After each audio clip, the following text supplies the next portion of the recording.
The Oakhaven Polo and Equestrian Club was not merely a place, it was a statement of existence, a golden sanctuary carved out of the rolling Virginia hills for a class of people who believed the world was their private estate. The air itself seemed different here, filtered through old money and privilege, carrying the scent of freshly cut grass, expensive leather, and the faint, sweet aroma of blooming magnolias that did little to mask the metallic tang of ambition. Chandeliers, like frozen constellations of crystal and light, hung from the vaulted ceilings of the clubhouse, their glow spilling across floors of polished mahogany that reflected the hushed movements of the global elite. Here, fortunes were won and lost over a glass of 25-year-old scotch, and dynasties were forged in the silent, ruthless calculus of a handshake. The dominant sound was a carefully curated symphony of wealth, the gentle clinking of silver cutlery against fine china, the distant rhythmic thud of a polo mallet striking a ball, and the low, confident murmur of conversations about stock portfolios, offshore accounts, and political influence. It was a world hermetically sealed from the struggles of ordinary life, a gilded cage where power was the only currency that truly mattered. Within this opulent theater, Elara Vance, known to everyone here simply as Ellie, performed her role with the flawless, practiced invisibility of a ghost. Dressed in a crisp, black and white uniform that felt more like a costume of erasure than an outfit, she moved through the throngs of laughing, preening patrons with a quiet efficiency that bordered on supernatural. Her movements were a silent ballet of servitude. Her hands, which once knew the confident feel of worn leather reins and the powerful muscles of a thoroughbred, now expertly balanced trays laden with champagne flutes and delicate canopies. She kept her eyes downcast, her expression a mask of pleasant neutrality, her presence designed to be felt only in the seamless replenishment of a drink or the swift removal of an empty plate. This self-imposed anonymity was a shield, a necessary armor she wore to survive in a world that would chew her up and spit her out if it ever saw the truth simmering just beneath the surface. She was a phantom haunting the periphery of a life she was never meant to serve, but to command. Every clink of a glass, every burst of entitled laughter was a small, sharp jab into the heart of a memory she fought to keep buried. As the scent of truffled oil and aged Parmesan wafted from her tray, her mind would betray her, pulling her back to a different, more honest world. A world that smelled of fresh hay, rich soil, and the earthy sweat of horses. A world illuminated by the golden light of dawn breaking over the Vance family stables. She could almost feel the phantom weight of her father's hand on her shoulder, his voice, once a warm and steady baritone, explaining the delicate art of their family's legacy. He used to say that their method was not about breaking a horse's spirit, but about forging a bond so deep it transcended species. The memory was a double-edged sword, a source of profound love and unbearable pain, because it was always followed by the sterile antiseptic reality of the present. Her father, silenced by a debilitating stroke, lying in a hospital bed that cost more per day than she earned in a week. The crushing weight of his medical bills was a constant, physical pressure in her chest, the sole reason she endured this gilded hell, smiling blandly at the very type of man who had destroyed him. The low hum of the party shifted, the energy in the room coalescing around a single point of gravity. Alistair Finch had arrived. He did not simply walk into a room, he conquered it. A titan of real estate and private equity, Finch moved with the unshakable certainty of a man who had never been told no, and wouldn't have listened if he had. Dressed in a bespoke suit that probably cost more than Ellie's car, he radiated an aura of cold, predatory power. His smile was a predatory baring of teeth that never reached his eyes, which were like chips of polished granite, constantly assessing, calculating, and dismissing everything and everyone around him. The crowd parted for him, a sea of fawning admirers and fearful competitors. He acknowledged them with a dismissive wave of his hand, a gesture that managed to be both a greeting and an insult. He treated the staff not as people, but as inconvenient pieces of furniture, his orders clipped and sharp, devoid of any courtesy. For Ellie, seeing him was like staring at the architect of her own personal apocalypse. He was the embodiment of the soulless corporate machine, Finch Holdings, that had legally and financially suffocated her family's stables into bankruptcy. Eager to impress a potential business partner, a stern-faced investor from Dubai, Finch decided on a display of raw power. He ordered his prize stallion, a magnificent beast he called Ares, to be brought out onto the terrace. The horse was a breathtaking specimen of equine perfection, its coat, a shimmering sheet of liquid obsidian, its muscles coiled with the restrained energy of a thundercloud. But as it was led into the throng of chattering guests, its eyes rolled, white and terrified. The flash of a phone camera, the high-pitched laughter of a nearby woman, the harsh, unfamiliar grip of Finch on its reins, it was all too much. Ellie felt a painful lurch in her chest, a sickening knot of recognition tightening in her stomach. She knew that horse. The proud arch of its neck, the intelligent set of its ears, and most of all the unique star-shaped marking on its forehead, like a splinter of shattered diamond. It was Icarus, her father's masterpiece, the colt he had called the culmination of generations of Vance breeding. The stallion's fear finally boiled over into outright panic. With a terrifying scream that cut through the polite chatter, the massive animal reared onto its hind legs, its front hooves slashing at the air like deadly scythes. The elegant party dissolved into a vortex of chaos. Guests scrambled backward, a wave of silk and shrieking panic. Champagne glasses shattered on the flagstone terrace.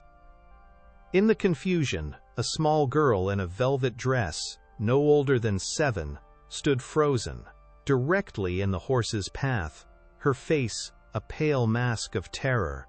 The world seemed to slow down for Ellie, every detail magnified. The glint of the chandeliers on the horse's flailing hooves, the child's wide, unblinking eyes, the impotent fury twisting Alistair Finch's face as he struggled fruitlessly with the reins of an animal he owned but could never hope to understand.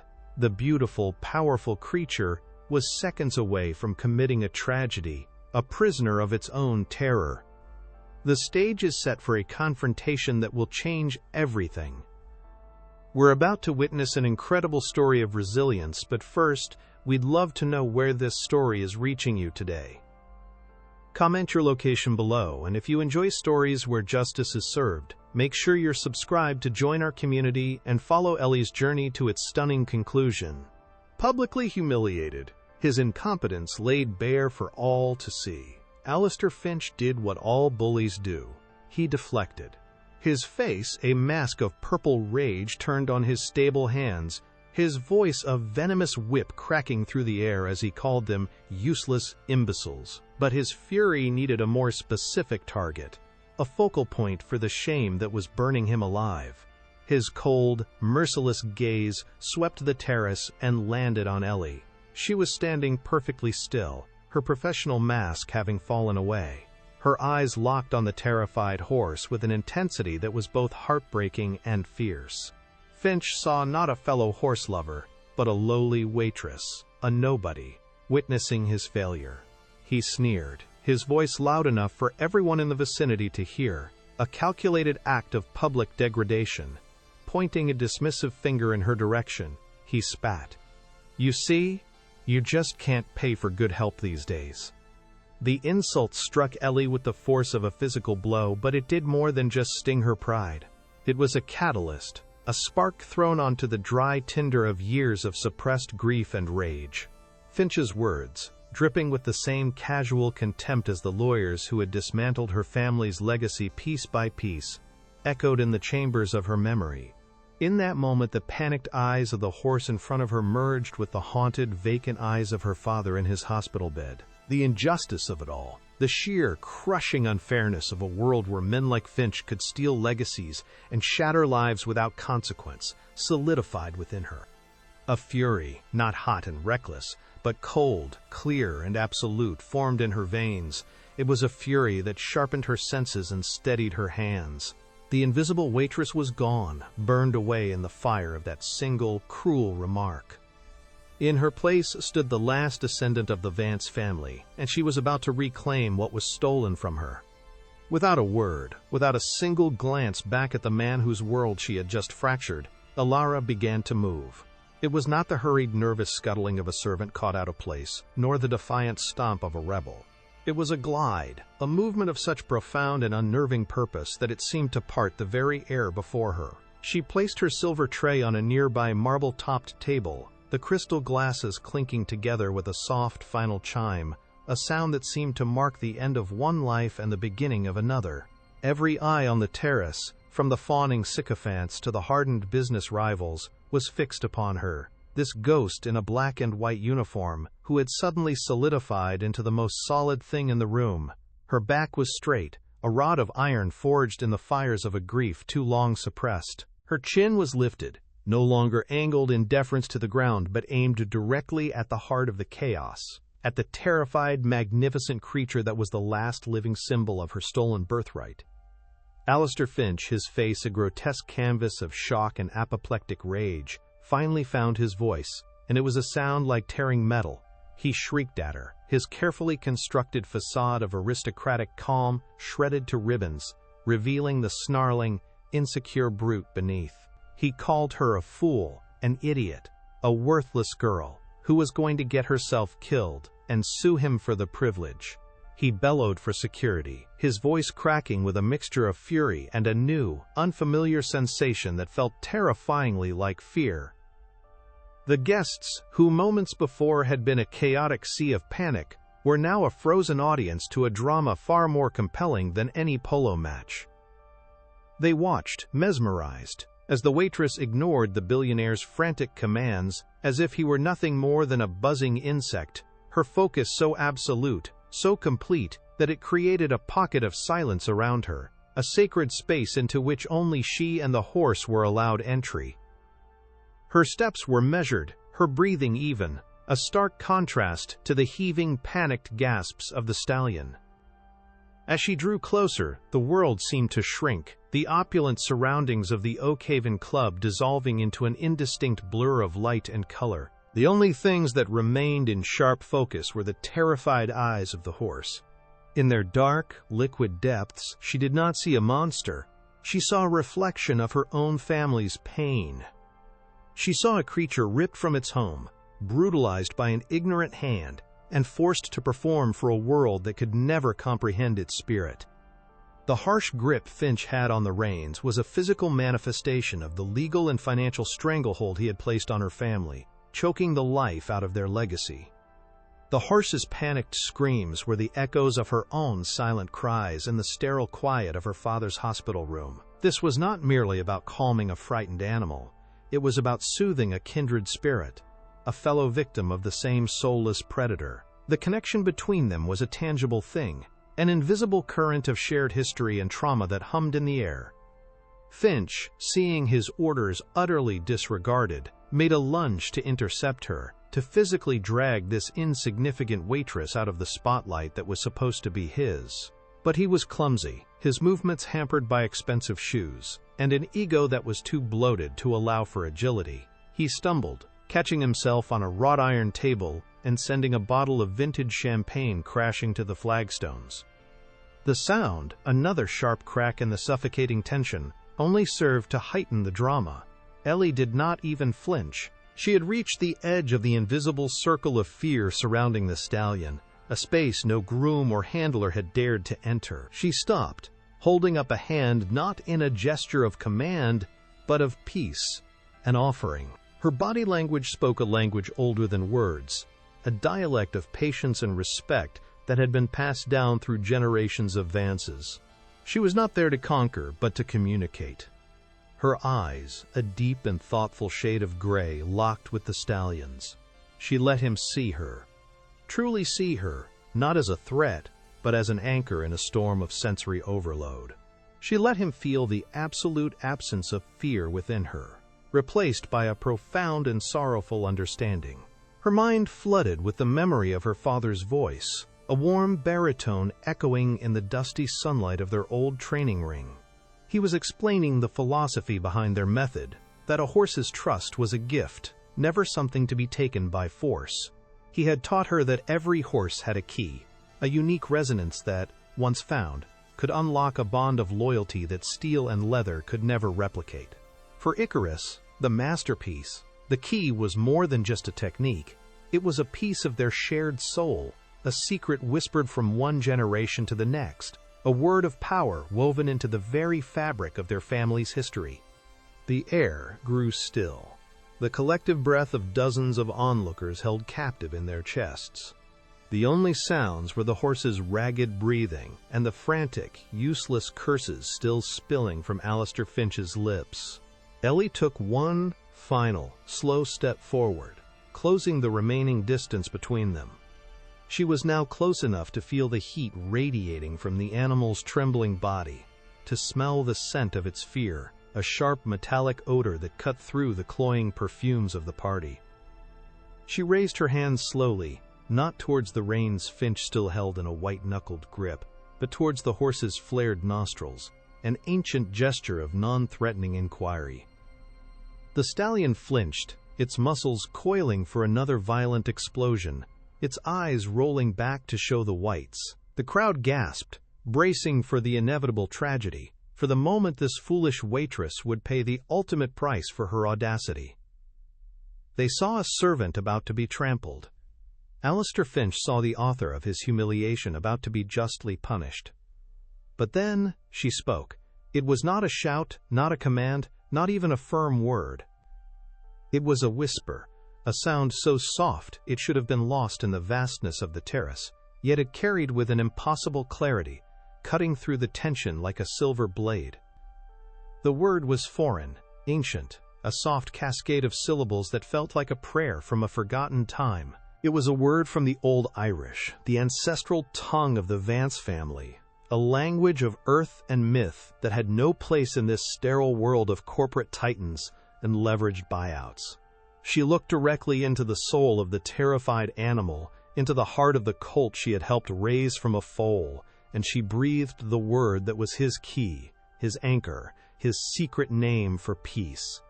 She whispered, Swimneus. The effect was not just immediate, it was absolute, as if the word itself had flipped a switch deep within the horse's primal brain. The violent, panicked struggle ceased in an instant. A great shudder ran through the stallion's massive frame, a seismic release of terror and tension that seemed to ripple through the very air.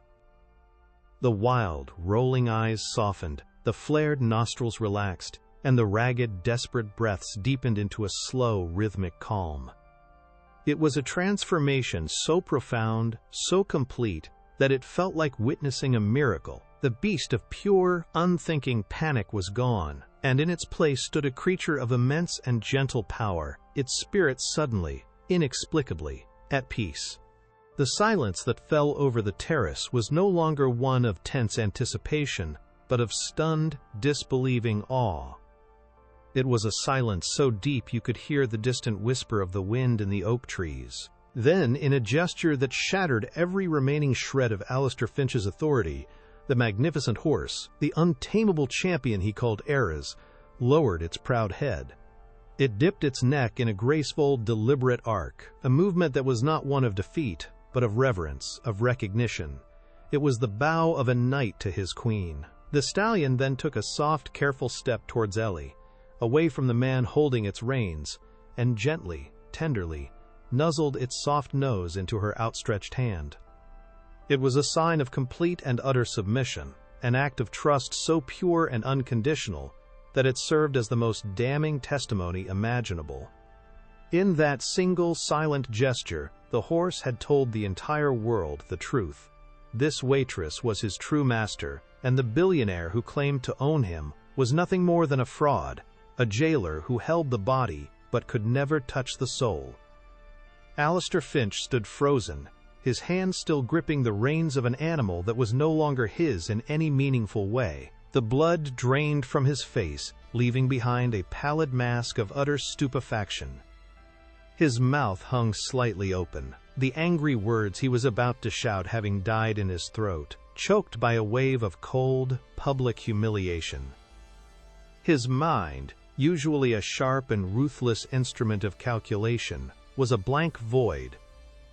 Nothing in his life experience, a curated existence where every person and every object could be bought, sold, or broken, had prepared him for this. He had just witnessed a display of power that his billions could not purchase, a demonstration of a bond that his force could not command. He was a king who had been exposed as a court jester in his own throne room, and the silence of the crowd was the most brutal judgment he had ever faced.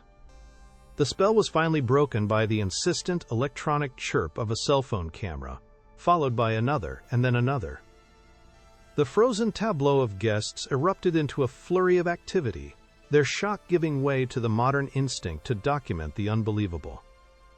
They were no longer just witnesses, they were chroniclers of Alistair Finch's spectacular downfall. The whispers started then, a low murmur that quickly grew into a buzzing wave of speculation and thinly veiled mockery.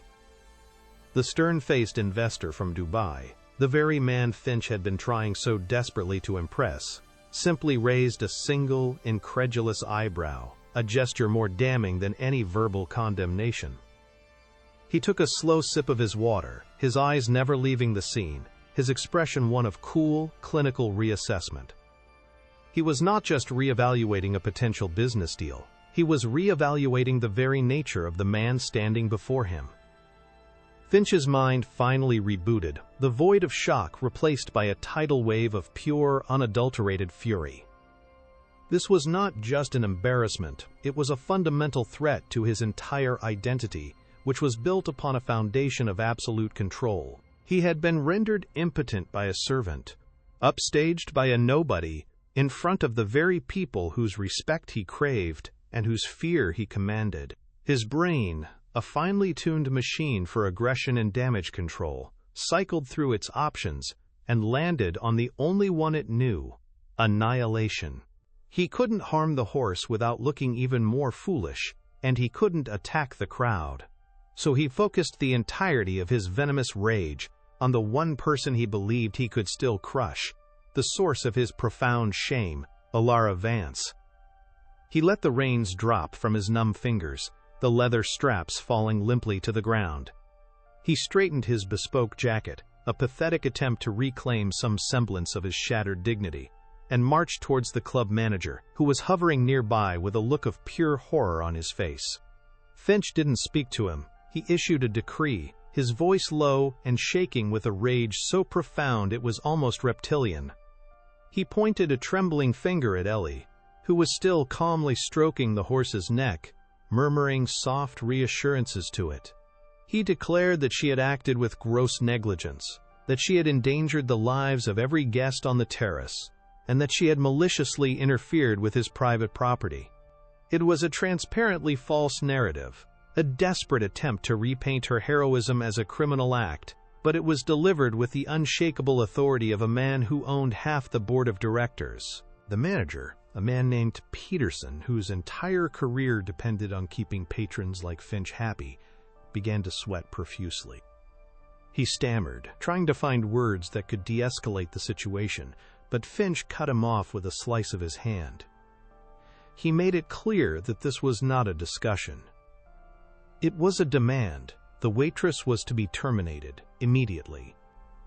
She was to be escorted off the premises and informed that she would be prosecuted to the fullest extent of the law if she ever set foot on Oakhaven property again. It was a brutal, disproportionate punishment, designed not just to fire her, but to utterly destroy her, to make an example of her, to remind everyone present that no matter what they had just seen, he was still Alistair Finch, and his power was still absolute. Ellie heard every word. She turned her head slowly, her calm expression unchanged. She looked from Finch's contorted, hate-filled face to the manager's pale, frightened one. There was no pleading in her eyes, no fear, no regret. There was only a quiet, unnerving stillness. She gave the horse one last, gentle pat on the neck, a silent promise that this was not over, and then she straightened up to her full height. She met Finch's gaze directly, and for the first time he saw her not as a piece of furniture, but as a person, and the look in her eyes made a cold knot of dread form in his stomach. It was a look of profound pity, and even more profound contempt. She didn't have to say a word. Her silence was an accusation, a judgment, and a declaration of war all at once. Without waiting for the manager to stammer out the official words of her termination, she turned and began to walk towards the clubhouse entrance. Two burly security guards, their faces grim and uncomfortable, moved to flank her, their presence a piece of theater orchestrated by Finch to complete her humiliation. But as she walked, it did not feel like a walk of shame.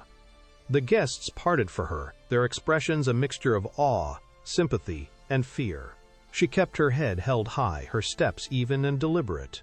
She was no longer Ellie the waitress, the invisible servant. She was Alara Vance, and she was leaving this gilded cage not as a victim, but as a warrior who had just drawn the first blood in a battle that was far from over.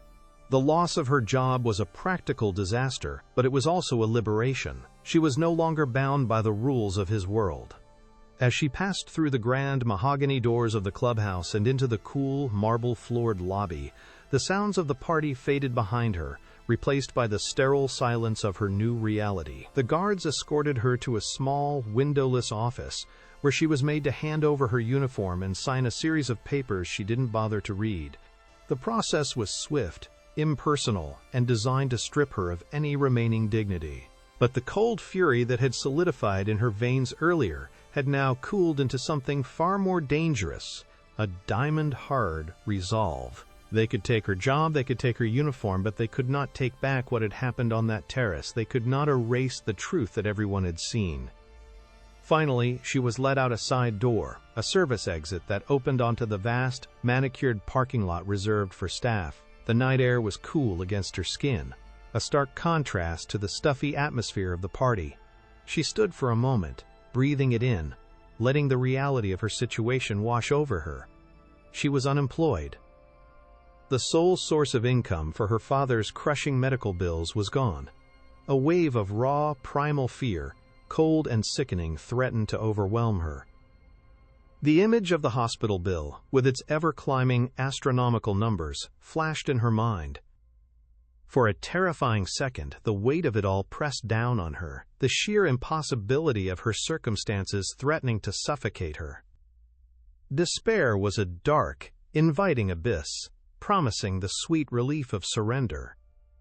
She walked towards her car, a 10-year-old sedan that looked like a relic from another civilization amidst the gleaming Bentleys and Ferraris of the club's clientele.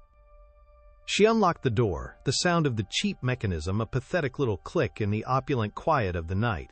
She slid into the driver's seat, the worn fabric a familiar comfort. For a long time she just sat there, her hands gripping the steering wheel, her knuckles white. The adrenaline from the confrontation began to fade, leaving behind a hollow ache of exhaustion and dread. The face of her father swam in her vision, not as he was in her memories, strong and vibrant, but as he was now, pale, frail, and trapped in the prison of his own body, his eyes holding a universe of thoughts he could no longer express. The fear was a physical thing, a cold hand squeezing her heart. How would she pay for his care now?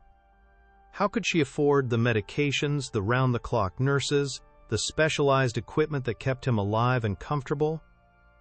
The thought of failing him, of letting him down after he had given her everything, was a pain far sharper than any public humiliation Finch could inflict.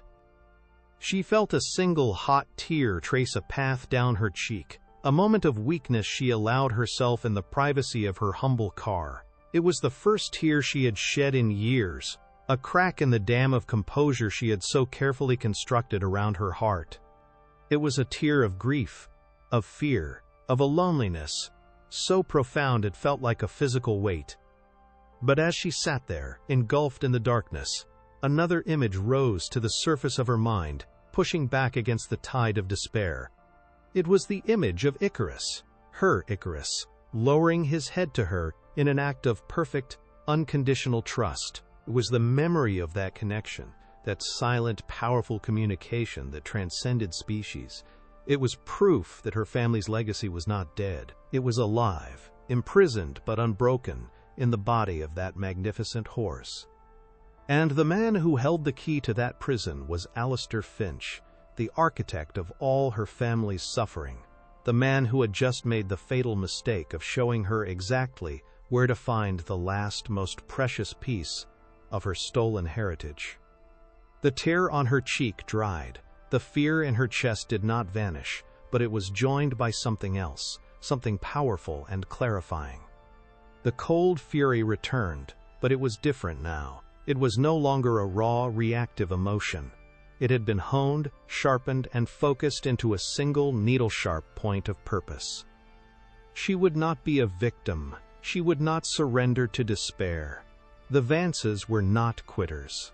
They were breeders, strategists, thinkers, who understood that the most powerful force in the world was not money or brute strength, but a bond built on trust and respect.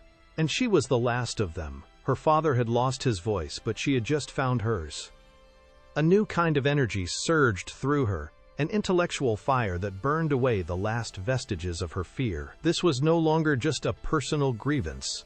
It was a puzzle to be solved, a fortress to be breached. Finch thought he had crushed her by firing her, but he had actually unshackled her. He had given her a singular focus. He believed he was untouchable, protected by his wealth and his army of lawyers, but he had a vulnerability, a fatal flaw. His arrogance, his need to possess things he could not understand. And his greatest prize, the champion stallion Ares, was not a prize at all. He was a witness. He was the key. He was Icarus. Her mind, once a prodigy in the complex world of equine genetics and veterinary science, began to work with a speed and clarity she had not felt since she was forced to drop out of university. She started connecting the dots, mapping out the battlefield. Finch had acquired her family's assets during a forced liquidation. The paperwork must exist somewhere. The sale must have been documented. But she knew Finch, a man that ruthless would not have accomplished such a hostile takeover through purely legal means. There had to be pressure, coercion, perhaps even fraud. She needed evidence. She needed a guide, someone who understood the labyrinthine world of corporate law and the murky ethics of the high-stakes equestrian world. Then, a name surfaced from her memory, a beacon of light in the darkness: Professor Alistair Albright. He had been her mentor at the university, a brilliant and fiercely ethical professor of veterinary law who had railed against the corporatization of the equestrian world. He had seen the industry being taken over by men like Finch, soulless investors who treated horses like stocks to be traded, and he despised them with an academic's righteous fury. He had been impressed by her work, by her deep understanding of the Vance methodology. He had told her once that her family's approach was not just a training technique, but a moral philosophy. He would understand. He would help. With trembling but determined fingers, she pulled out her phone. The screen's glow illuminated her face, revealing not the defeated waitress from a few moments ago, but a woman transformed. Her eyes were bright with intelligence and a dangerous, calculated resolve. She found Professor Albright's contact information, an email address she had not used in years. Her thumbs flew across the screen, composing a message that was concise, professional, and yet humming with an undercurrent of desperate urgency. She explained who she was, reminded him of her family's history, and described, in stark and unemotional terms, the events that had just transpired at the Oakhaven Club. She did not ask for pity. She asked for guidance. She asked for a meeting. She read the email over once, took a deep, steadying breath, and pressed send. The small whoosh sound of the message leaving her phone was, to her, as loud as a cannon shot. It was a declaration of intent, a first move on a chessboard that Alistair Finch did not even know he was playing on. She watched the little message-sent confirmation appear on her screen and felt a profound sense of calm settle over her. The path ahead would be difficult, dangerous, and fraught with uncertainty. But for the first time in years, it was a path of her own choosing. She started the car, the engine rumbling to life, a humble sound in the cathedral of wealth. As she pulled out of the parking lot, she did not look back at the glittering clubhouse. Her eyes were fixed on the road ahead, on the long, dark fight for justice that was just beginning. Professor Albright's office was a sanctuary of forgotten knowledge, a world away from the sterile opulence of the Oakhaven Club. The air was thick with the comforting scent of aging paper, worn leather, and the faint, sweet aroma of the cold pipe tobacco he favored. Sunlight, heavy with dust motes dancing like tiny golden spirits, streamed through a large, paned window, illuminating towers of books that leaned at precarious angles, threatening to spill their contents across a desk already buried under a landslide of academic journals and student papers. It was a space of intellectual chaos, but it was an honest chaos, a testament to a life spent in the pursuit of truth, not profit. Ilara felt a pang of nostalgia so sharp it was almost a physical pain. This was the world she had been forced to leave behind, a world where her mind had been valued more than her ability to balance a tray of champagne flutes. She clutched the strap of her bag, her knuckles white, her heart a frantic drum against her ribs, a rhythm of hope and terror. This was her last, best chance, a desperate appeal to a man who represented a life that now felt like a dream. Professor Alistair Albright had not changed in the 5 years since she had last seen him. His tweed jacket was just as worn at the elbows, his shock of white hair just as untamable, and his eyes, behind a pair of wire-rimmed spectacles, were just as sharp and disconcertingly perceptive. He looked up from a thick manuscript as she entered, his expression shifting from academic concentration to a slow, dawning recognition. He took off his glasses, polishing them with a handkerchief as he studied her, and the years of hardship she wore on her face seemed to register with him in a single, silent moment. He did not offer platitudes or express surprise at her presence. He simply gestured to the worn leather chair opposite his desk, a silent invitation to unload the burden she was so clearly carrying. His quiet demeanor was a balm to her frayed nerves. He did not see a former waitress. He saw Ilara Vance, the brilliant student whose final paper on equine epigenetic inheritance he still remembered as one of the finest he had ever read. He saw the ghost of a legacy, and his silence was a sign of respect for the story she was about to tell. Ilara sat, her posture as straight and rigid as the day she was fired. She began to speak, her voice low and even, recounting the events on the terrace with a clinical precision that belied the storm of emotion raging inside her. She did not speak of her humiliation or her fear for her father. She presented the facts as a case study: the horse, its unique markings, its learned response to a specific auditory stimulus, and the identity of its supposed owner. She laid out the timeline of her family's financial collapse, the forced liquidation of their assets, and the subsequent rise of Finch Holdings, real estate empire on the very land that had been in her family for over 200 years. As she spoke, she watched the professor's face. He listened without interruption, his gaze fixed on her, his fingers steepled beneath his chin. He was not just hearing her words. He was analyzing them, connecting them to a pattern of predatory corporate behavior he had spent the last decade decrying in his lectures and academic papers. He was seeing the human cost of the soulless capitalism that had infected the equestrian world he loved. When she finished, a heavy silence filled the office, broken only by the ticking of a grandfather clock in the corner, each tick a second of her life that had been stolen. Professor Albright leaned back in his chair, the old leather groaning in protest. He looked out the window for a long moment, his eyes focused on something far away, perhaps on a past where the Vance name was synonymous with honor and integrity, not bankruptcy and tragedy. Then he turned his gaze back to her, and for the first time she saw the academic's quiet contemplation replaced by a spark of cold, righteous anger. He told her that he had followed the Finch Holdings acquisition of the Virginia horse country with a sick feeling in his stomach. It had all been too fast, too clean, too brutal. He had suspected foul play, but suspicions without proof were just academic theories, useless against a man like Alistair Finch, who moved through the world protected by an army of lawyers who specialized in making the illegal look merely aggressive. He explained to her the monumental task she faced. Finch's legal team was a fortress, a digital and physical wall of non-disclosure agreements, shell corporations, and offshore accounts, designed to make his business dealings as opaque as a block of granite. Going after him directly through the courts would be financial suicide. She would be buried under a mountain of legal fees and frivolous countersuits before she ever saw the inside of a courtroom. Her testimony, the story of a disgraced waitress against a respected billionaire, would be dismissed as the bitter rantings of a disgruntled employee. Her word, and even the horse's reaction, was not enough. She needed something solid, something undeniable, something that could not be explained away by expensive lawyers. She needed a paper trail.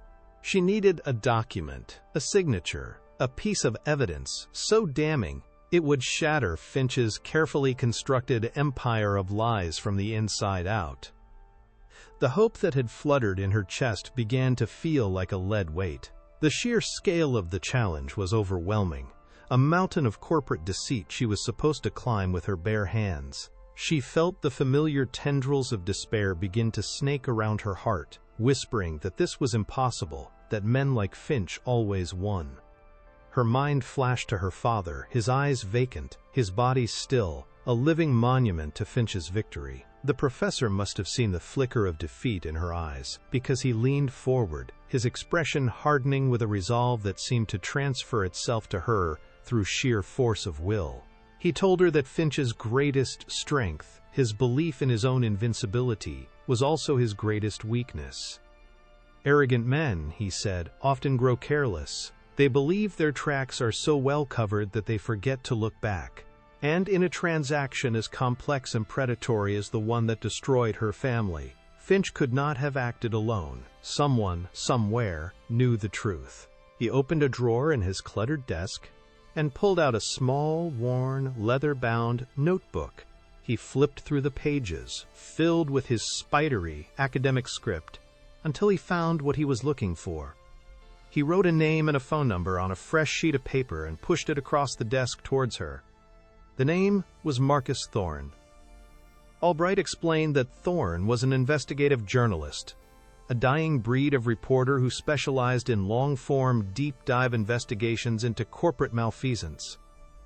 He was tenacious, cynical, and utterly incorruptible, a man who had made a career out of speaking truth to power, often at great personal and professional cost. He had made powerful enemies, but he had also brought down 2 Fortune 500 CEOs. If anyone could navigate the labyrinth of Finch's finances and find the rotten core, it was Marcus Thorne. The professor's endorsement was not just a recommendation, it was an anointing. He was giving her a weapon. Ilara took the piece of paper, the name a strange and foreign word on her tongue. The act of taking it felt like a vow, a commitment to a path from which there would be no retreat. She folded it carefully and placed it in her pocket, the small square of paper feeling as heavy as a block of gold.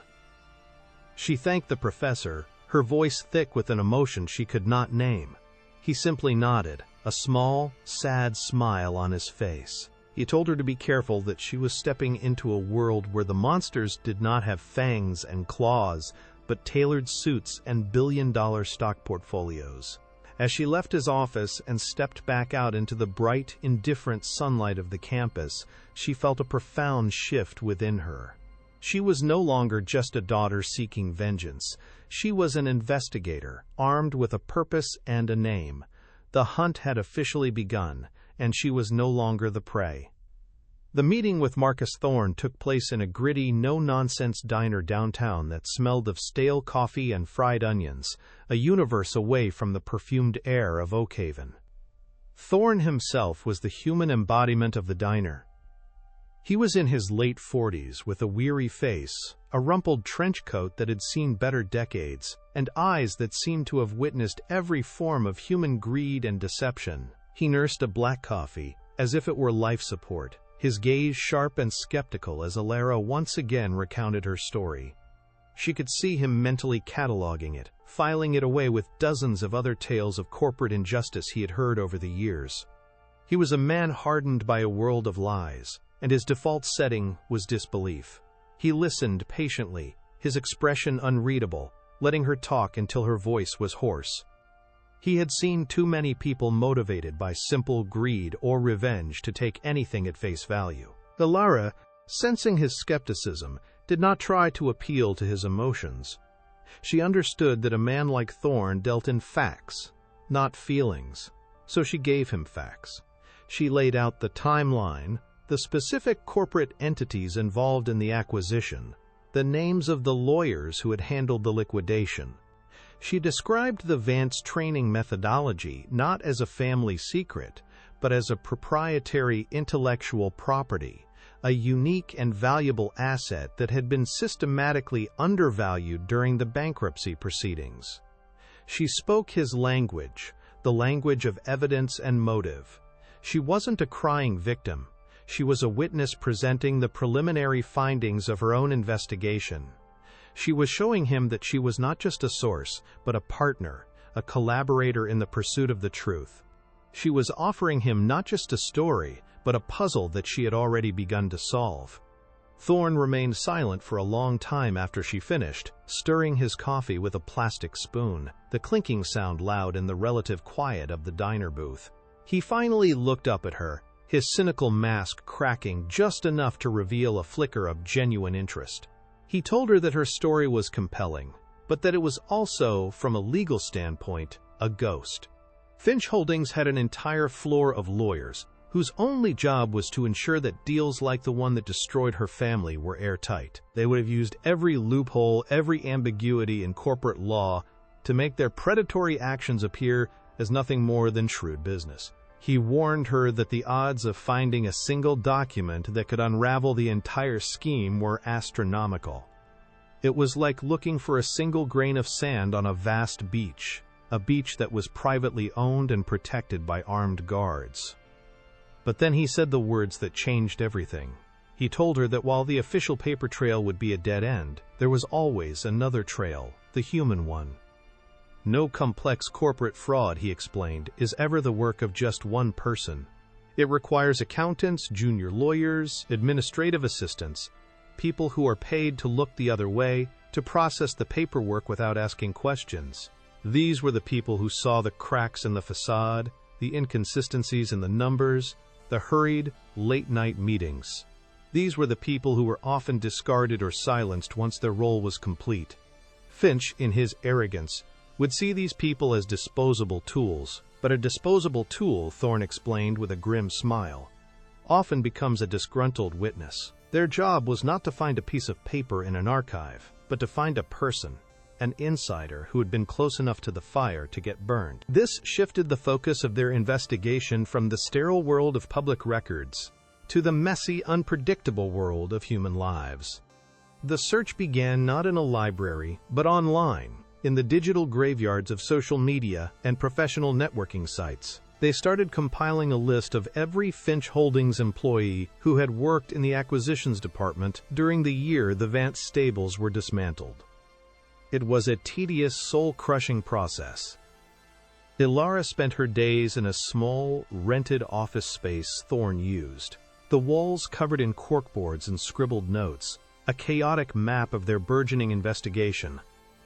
She spent hours staring at a computer screen, her eyes burning, cross-referencing names, employment dates, and public profiles, searching for any sign of discontent, any hint of a person who had left the company under a cloud of suspicion. The work was a grind, a slow and frustrating chipping away at a granite wall. Days bled into weeks. The initial excitement of the hunt gave way to a draining, monotonous routine. For every potential lead, they hit a dozen dead ends. Some former employees had signed ironclad non-disclosure agreements, their silence bought and paid for with generous severance packages. Others had simply disappeared, moving on to new jobs in new cities, burying their past in the pursuit of a quiet life. Alara felt her resolve begin to fray at the edges. The money she had in savings was dwindling at an alarming rate, and every day that passed was another day her father spent trapped in his silent world. Another day Finch paraded Icarus around as a symbol of his power. The weight of her mission felt heavier with each passing failure. Doubt was a cold companion in the late hours of the night, whispering that the professor had been right, that the fortress was simply too strong. During these moments of weakness, when the exhaustion and hopelessness threatened to consume her, she would close her eyes and force herself to remember the terrace. She would conjure the image of Icarus, his eyes wide with terror, a prisoner in a world he did not understand. She would feel the phantom sensation of his soft nose in her hand, that moment of pure, unconditional trust that had reignited the fire within her. And she would remember the look on Alistair Finch's face, the mask of arrogant superiority melting away to reveal the small, pathetic man beneath. These memories were her fuel, the antidote to her despair. They were a reminder that she was not just fighting for a piece of paper. She was fighting for the soul of her family, for the last living piece of her father's legacy. This was not about revenge anymore. It was about restoration. The breakthrough came, as it so often does, not with a thunderclap, but with a quiet click of a mouse. Alara was deep into the night, her eyes gritty with fatigue, scrolling through the employment history of a low-level accountant named Arthur Penwright. His profile showed he had worked at Finch Holdings for only 18 months, during the exact period of the Vance acquisition, before leaving abruptly. A public records search revealed something more, a messy and expensive divorce that had been finalized just 6 months after he left the company. Thorne, using his journalistic sources, dug deeper. He found whispers of a gambling problem, of significant debts, of a man living far beyond his means. Penwright fit the profile perfectly. A man with access, a man under pressure, a man who would have been susceptible to a lucrative offer to keep quiet, or more likely, to sign off on something he knew was not quite right. Tracking him down was the next challenge. He had fallen off the grid, leaving no forwarding address, no digital footprint. It took Thorne 2 weeks of calling old contacts and pulling favors to find him. Penwright was living in a dreary, run-down apartment complex on the outskirts of Baltimore, a ghost of his former corporate self. The meeting was arranged in a neutral location, a quiet park bench overlooking the gray waters of the harbor. Penwright was a shadow of the confident young accountant in his online profile picture. He was thin, nervous, his eyes constantly darting around as if he expected to see Finch's enforcers materialize from the mist. He was a man haunted by a single, colossal mistake, a man who had sold his integrity for a price that had ultimately cost him everything.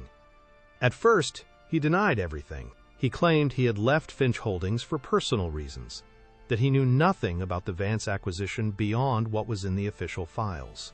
His fear was a palpable thing, a cold sweat on his brow, a tremor in his hands. He was terrified of Finch, of the man's reach and his capacity for retribution. But Alara did not pressure him. She simply sat beside him on the cold bench and told him her story. She spoke of her father, of his passion, of the legacy that had been stolen not just from her but from the entire equestrian world. She spoke of Icarus, not as an asset, but as a living creature, a masterpiece of breeding and trust that was now in the hands of a man who understood only brutality. She did not appeal to his greed or his fear, she appealed to the last, buried shred of his conscience. Something in her quiet dignity, in the profound and unshakable truth of her story, broke through his wall of fear. He finally looked at her, his eyes filled with a mixture of shame and regret, and he began to talk. He confessed that he had been the one to sign off on the final asset valuation for the Vance stables. He had been drowning in debt, and a senior executive at Finch Holdings had offered him a way out, a cash bonus, paid through an untraceable offshore account in exchange for his signature on a document that grossly, criminally undervalued every asset, from the land itself to the horses. He knew it was fraudulent. He knew he was helping to destroy an innocent family. But he had been desperate, and he had told himself it was just business. The guilt had eaten him alive ever since, poisoning his marriage, his career, his entire life. He told them he hadn't kept any of the original documents. He had been too afraid. But he gave them something far more valuable. He gave them the name of the shell corporation used to funnel the illegal payment, a phantom entity registered in the Cayman Islands. And he gave them the name of the senior executive who had orchestrated the bribe, a man who was still one of Alistair Finch's most trusted lieutenants. This was it. This was the key. It was not the final piece of evidence, but it was the thread that, if pulled, would unravel the entire tapestry of deceit. It was the crack in the fortress wall, the single point of weakness that would allow them to bring the whole rotten structure crashing down. Penright's confession was the weapon they had been searching for, forged in the fires of one man's guilt and another man's greed. With Penright's information, the rest of the puzzle began to fall into place with breathtaking speed. Marcus Thorne, using his network of international financial journalists, was able to trace the Shell Corporation. It was a phantom, existing only on paper, but it had a transaction history, and that history led them directly to a slush fund controlled by Finch's lieutenant. They now had a direct provable link between the fraudulent valuation of the Vance stables and an illegal payment system operating from within Finch Holdings. The paper trail was no longer a ghost. It was a living, breathing monster, and they finally had it by the throat. They had the motive, the means, and the witness. The case they were building was no longer a matter of speculation. It was becoming a matter of fact, a cold, hard, and legally actionable reality. Ilara felt a sense of clarity and purpose she had not known since the day her father first placed the reins of a pony in her hands. The fear and doubt that had plagued her for weeks were burned away by the white-hot certainty of their impending victory. She was no longer just a daughter on a quest for justice. She was the architect of Alistair Finch's downfall. Every late night, every dead end, every moment of despair had led to this. She had honored her family's legacy, not by surrendering to grief, but by using the same intelligence, patience, and strategic thinking that had made the Vances the greatest horse breeders in the world. She had applied the lessons of the training ring to the battlefield of corporate warfare, and she was on the verge of winning. It was during their final strategy session, as they were mapping out the timeline for releasing the story, that the final piece of the plan fell into place. An alert popped up on Thorne's laptop, an industry press release that made Ilara's blood run cold, then hot with a sudden, brilliant flash of inspiration. Alistair Finch, in a move of supreme arrogance, was putting his champion stallion, Eras, up for sale. He was headlining the prestigious Oakhaven Annual Gala and Auction, an exclusive event attended by the wealthiest investors and equestrian enthusiasts from around the globe.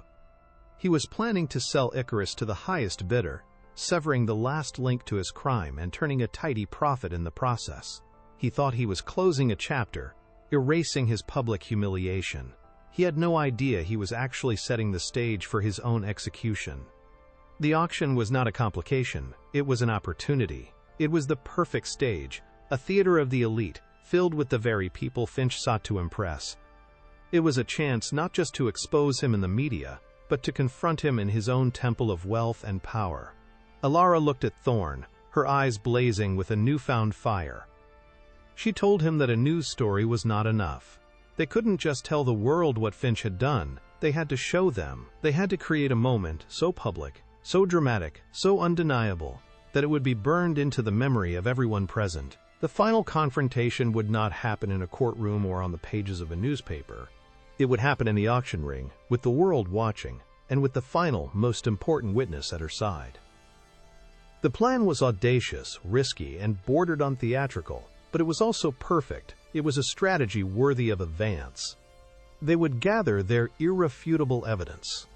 A sworn, videotaped affidavit from Arthur Penright, the complete financial trace of the illegal payment, and the original veterinary records proving Icarus's lineage, complete with genetic markers that were as unique as a fingerprint.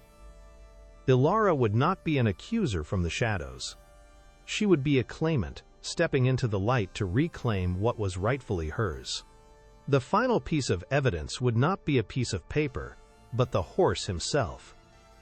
His reaction, his undeniable bond with her, would be the emotional core of their argument. the living proof that a legacy of trust could never be truly bought or sold. As they finalized the last details of their plan, a profound calm settled over Elara.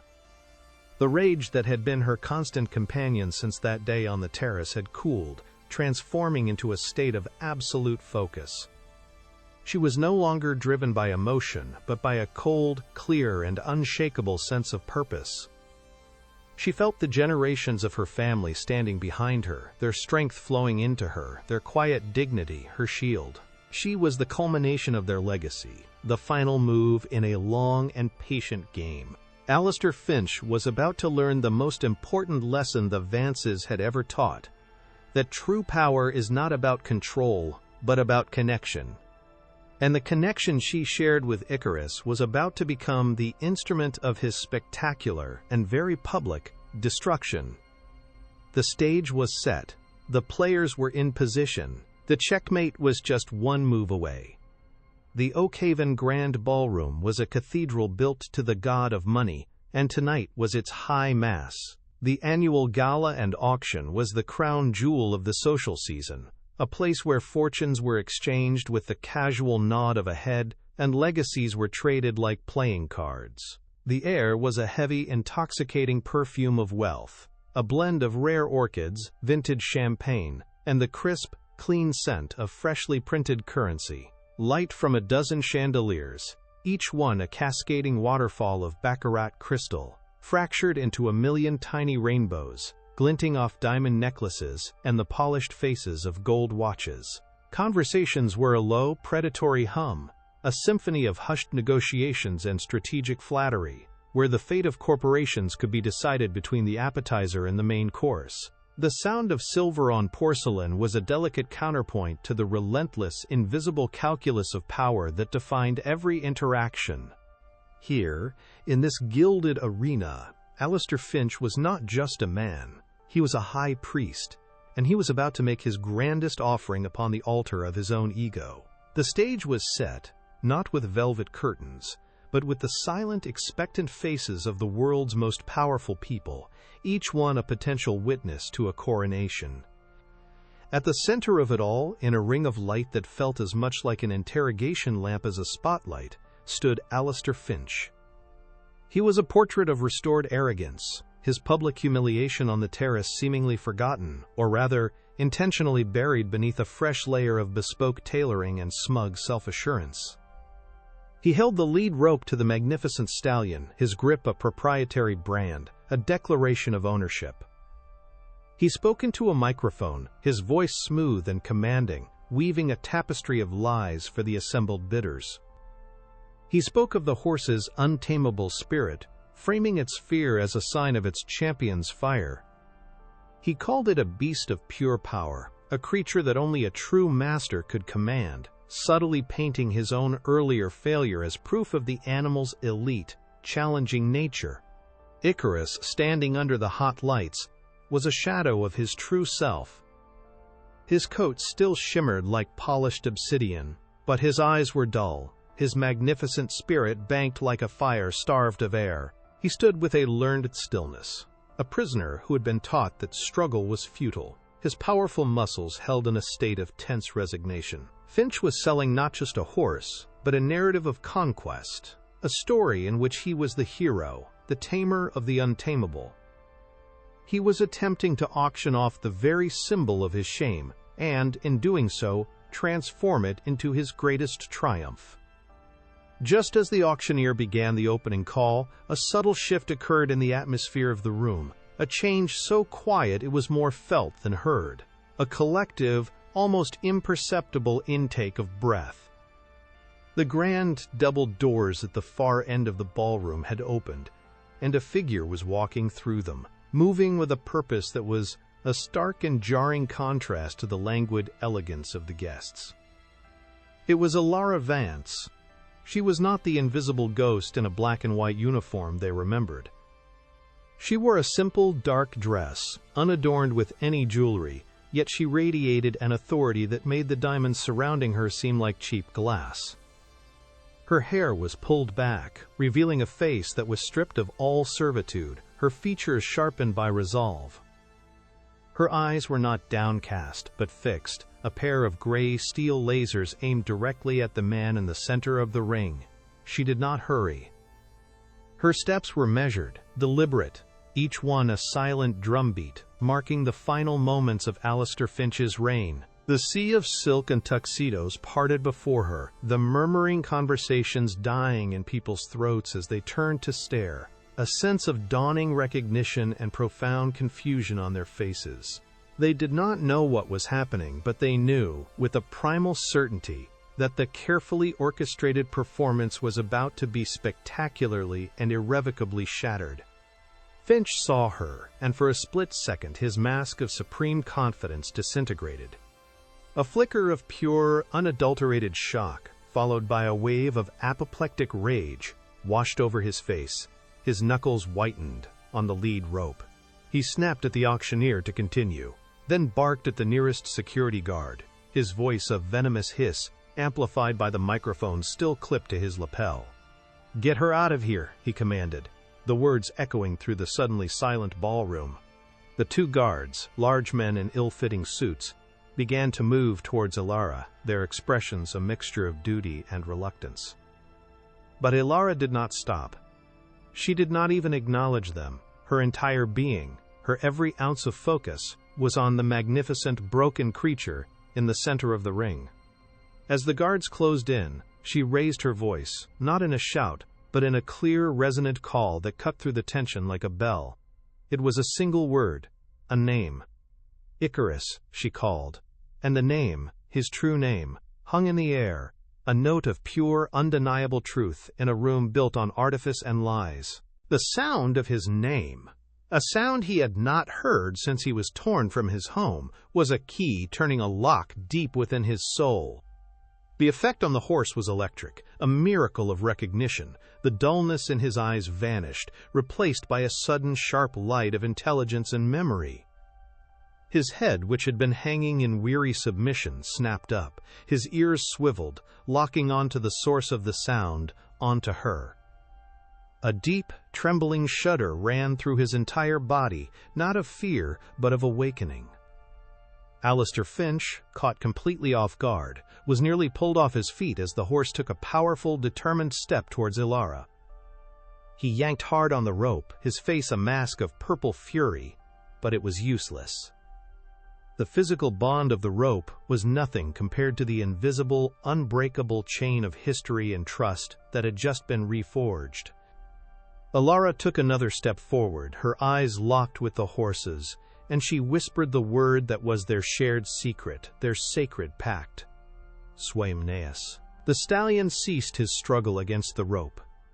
He simply stopped, and with a grace that was breathtaking to behold, he lowered his proud head in a deep, reverent bow. Then, ignoring the frantic pulls of the man who claimed to own him, he walked, with the calm dignity of a king returning to his queen, directly to Ilara's side, nuzzling his head gently against her shoulder. The silence in the ballroom was absolute, a vacuum of disbelief. Every guest was frozen, their champagne glasses halfway to their lips, their minds struggling to process the impossible scene before them. The only sound was the frantic, panicked clicking of a dozen cell phone cameras, the modern world's instinct to capture a moment of raw, unbelievable truth. Then, as if on cue, the massive screens on either side of the auction stage, which had been displaying glamorous, stylized photos of the horse, flickered and changed. An image appeared, a scanned legal document, a sworn affidavit from a man named Arthur Penwright. Ilara, with a small remote in her hand, began to speak, her voice amplified by a microphone. Marcus Thorne, stepping out from the crowd, handed to her. Her voice was not emotional. It was cold, precise, and utterly devastating. She laid out the facts, one by one, each sentence a hammer blow against the foundations of Finch's empire. She detailed the fraudulent valuation, the shell corporation in the Cayman Islands, the illegal bribe that had allowed Finch to steal a multi-million-dollar legacy for a fraction of its worth. Alistair Finch stood alone in the ring of light, a pathetic, solitary figure. The lead rope hung limply from his hand, the horse it was attached to now, standing with his accuser. His face had cycled through a grotesque series of emotions: rage, denial, confusion, and had finally settled on a mask of pure, abject terror. He opened his mouth to speak, to deny, to threaten, but only a dry, croaking sound came out. The evidence was irrefutable, displayed for the entire world to see. His business partners, his rivals, the investors he had spent a lifetime courting, all stared at him with expressions of cold, clinical disgust. The stern-faced man from Dubai, the same investor from the terrace, simply stood up, shook his head almost imperceptibly, and walked out of the ballroom without a backward glance. It was a silent, brutal verdict. Finch's world was not just collapsing, it was being publicly, systematically, and joyfully dismantled before his very eyes. He looked small, shrunken, a cheap magician whose grand illusion had been exposed as a tawdry criminal trick. He was no longer a titan. He was just a thief. What was the most satisfying moment of Alistair Finch's downfall for you? Let us know in the comments below and share how this final confrontation made you feel. The aftermath was a swift and merciless avalanche.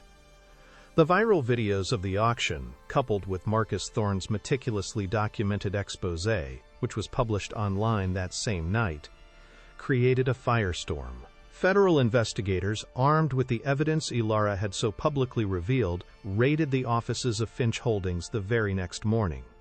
The stock plummeted, investors pulled out in a panic, and the empire built on arrogance and fraud crumbled into dust within a matter of weeks.